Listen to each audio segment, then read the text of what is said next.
This is Jack Moelmann. I'm speaking to you on the 6th of August 2016 from the fabulous Fox Theater in St. Louis, Missouri. You know, you're not going to believe this because the theater really isn't open, and the only room we could find that has lights in it is the men's room. So we're in the men's room, and with us is a fabulous guy local to the St. Louis area. His name is Dave Stevens. He's one of the organists here at the Fox Theater and vice president of the St. Louis Theater Organ Society, and who knows what else he does. So we'll just see what he has to say. Anyway, welcome, Dave. Thanks, Jack. Just how did you get started in music? Oh, wow, that was quite a while back. It all started with my grandmother's piano. She had a huge Huntington upright piano in her home, and I was just tickling the ivories one day, going up and down the scales, and played a little tune called Heart and Soul. And I hit the right notes the first time and realized that if you go up the scale, the sound goes up. If you go down the scale, the sound goes down. And mathematically, it can be figured out to play the piano or to make music using mathematics. And that was my very beginning, my first song, Heart and Soul.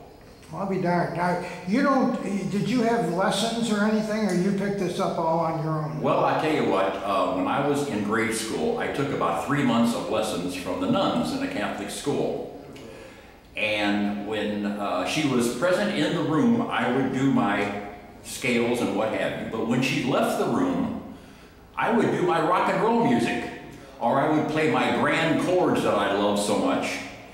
And she would come back in and dislike the way I played it and said, I'm not staying with the musical scores. And she refused to teach me anymore. So it was a very similar story to your own story of being fired from your piano teacher. Now, where did the organ fit into this? The organ fitted in those days, the Catholic churches were open 24/7. And you could get in there and say a prayer or do whatever what you want to do all day or all night long. Well, on Saturday evenings in the Catholic churches, they always had confessions. And the confessions went to about 9 o'clock in the evening, at which time the priest would leave, go back to the rectory, and I would sneak into the organ loft and play a 2-manual old Kildian organ. I did that for about 3 months on and off on Saturday evenings, sneaking into the church. Well, one night, I looked back at the organ loft, it could see a shadow. Well, that shadow was the old German organist who was there for many, many years, and he walked up to the console, and I began to quiver. And he said, your hands have touched the instrument before. Well, I didn't know what he really meant, but I finally found out that he said, because of all these times spent in the church after confessions playing the organ, he says, I sort of knew what was going on as far as the keyboard was concerned. And that was my story in the beginning. Well, that's pretty fascinating. Thank you. Now, you're involved in the St. Louis Theater Organ Society. And you're the vice president. Do you have any other specific jobs that you have to do there? What I normally do is being the president of vice president. You might say we have a mini concerts going on once a year called Party on the Pipes, which I'm sure many of the organists around the country know about and have attended. It's a mini convention, and I am in charge of all of the food venues. Well, that's pretty interesting. Also setting up the monthly meetings for our membership. And then you play here at the Fox, both for the tours and for the shows, right? Yes, I do. I mean, before and intermission of the shows. That is correct. How long have you been doing that? I've been doing this here at the Fox since 1993.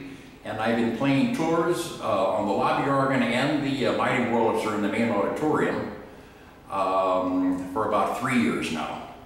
Now, have you done any concerts per se, and if so, where? I've given concerts at the Lincoln. I've given concerts at the Lincoln is a theater in Belleville, Illinois. We have a wonderful museum in St. Louis called City Museum, which we play quite often. And two of the big things that I can really remember as far as my own self was playing the exit music for Jack Moelmann's concert that he gave here several years back. That was a year ago. A year ago? I thought it was 2 years ago. How time flies. Yeah. No, Anyway. August of last year. Anyway, Jack kindly asked me to play exit music.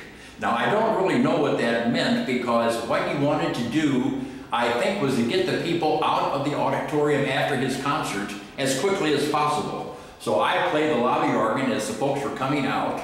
And what I did, normally the lobby organ is played when the theater opens and the patrons are coming into the lobby. Well, you play background music. It's a nice, soft thing. Well, this time we wanted to really show this instrument off. What I did, I just opened it up and played just as powerful as I could. And a lot of people didn't realize that that instrument was that powerful. But they enjoyed it, and we got them out. Well, what's your worst experience in playing a program? The worst experience that I ever had was, it was at the Lincoln Theater, and we're doing Party on the Pipes about 3 years ago. That's our mini convention that we do once a year. And I'm sitting in the pit, and I had my mind on, this is a song that had 3 different parts to it. So I have my mind thinking about this. I start playing, and all of a sudden, I keep hearing little whispers in the back. This is going on for about 5-6 minutes now, and I hear whispers in the back. Push the up button, push the up button. I was continuing to play the organ while I was in the pit, not bringing the organ up. So finally, I pushed the button and the organ came up, and we continued with the concert. That was just about the worst thing that ever happened to me. Now, as far as statistics are concerned, you've played more at the Lincoln Theater in Belleville, Illinois than anybody. Why don't you just explain how you got into doing that and how many times and so on? Okay, the way I got into this was in about 1996. The organ was just about ready to play at the Lincoln Theater. There was a couple touches that you had to do, like the shutters and what have you, and you had to control the volume at that time by the different stops and setting up your combinations to make up for the lack of the shutters working. Well, I did that, and I asked the owner of the theater at that time, do you mind if I play a song? Sure, go ahead. Well, I played the song, and I love the organ. It was just a wonderful instrument. And the owner liked it quite a lot, and jumped into my car, and I thought that would be it. Well, a friend of mine who was with me said, David, when you get home, you call him, and you tell the owner that you will play every Friday. I said, oh, I don't know if I want to do that. I don't know if it's that good. He says, you do that. Well, I did that. I called up, told the owner that I'd like to play for you every Friday, and I got the job and has been playing ever since. I just celebrated my 20th year there with about 970 concerts.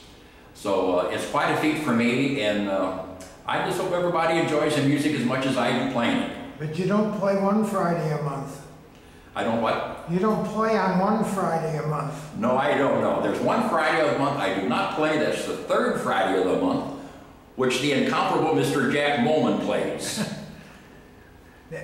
Just as a sidelight, you know, I've had all these tour groups over to my house, and I don't know how many years it's been or how many it's been, but you've acted as bartender, well, you tell them what you do over there. Well, what we did over there was, this started around 1993, and Jack had these busloads come in, different banks, different people who heard about this wonderful place that he has in his in the lower area of his home, and I went over there, and what would happen was Jack would give the show. We would have an entertainment, and we would have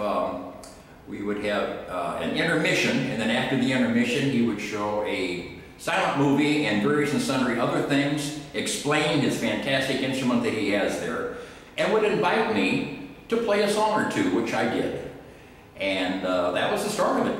And it had been going on and on all these years. And then we got into duets. Then we got into duets. I'm usually on the big Rogers organ, and Jack is on his either the piano or on his new Allen. Or the Hammond in the past. Or the Hammond now. It's just wonderful music. Just totally music. And then during the sing-along, what do you do? And we have the sing-along, of which I am the bouncing ball. Yeah. I'm standing back by the bar, and I'm working the light, and that's the bouncing ball. Very, very prestigious job.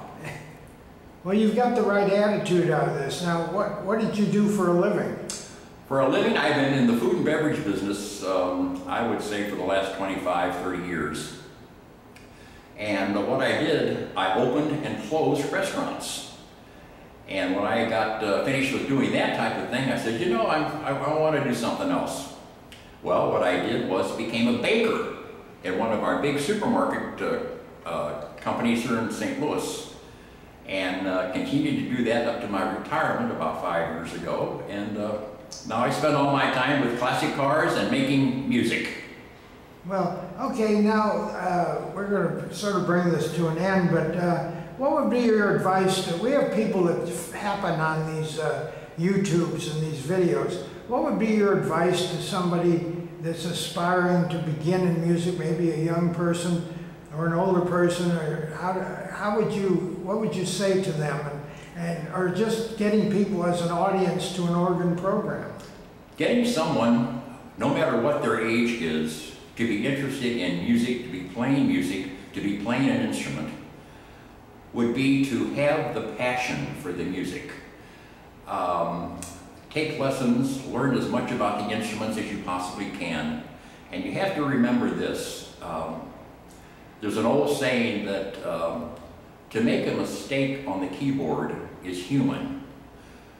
To play without passion is unforgivable, and that's very true. Some people can play music all their lives, and if they don't have that piece of paper in front of them, they can't play the next note. You have to be able to sing the songs and know the songs, know when to breathe, know when to take your little pause in music. But the main thing is to enjoy the music and to get people interested in theater organ that was, you know, here many, many, many years ago in the 10s and the 20s in your theaters, to get people to at least hear it. Once they hear that instrument, or once they're at a theater and see that magnificent, huge organ come out of the floor playing this glorious music, they're hooked. It's just unbelievable the reactions that we get. And it's up to us to find the means for these people to be involved with theater organ, or music, whatever instrument they play. But it's our job to further that, and it's an enjoyable thing. It's a wonderful experience for the person who's doing it and for the person who is receiving it. Well, that's very good, David. What would be one place that you haven't played, or one thing you haven't done musically that you'd like to do? As a you know, like I went to Radio City, and what would be your, what do you want to do? Some big time thing. What I would like to do is I would like to play the 5-manual theater organ at Jasper Sanfilippo's Music of Palace outside of Chicago. It would be one of the big things that I would want to do. Oh, good. Maybe someday we could go up there and you could do it. Sounds good to me. Well, thank you, Dave Stevens and of St. Louis, and it's been a great time having you here for our little interview. And this is Jack Moelmann speaking to you on the 6th of August, 2016 from the bathroom, the men's room actually, of the fabulous Fox Theater in St. Louis. Thanks, Jack.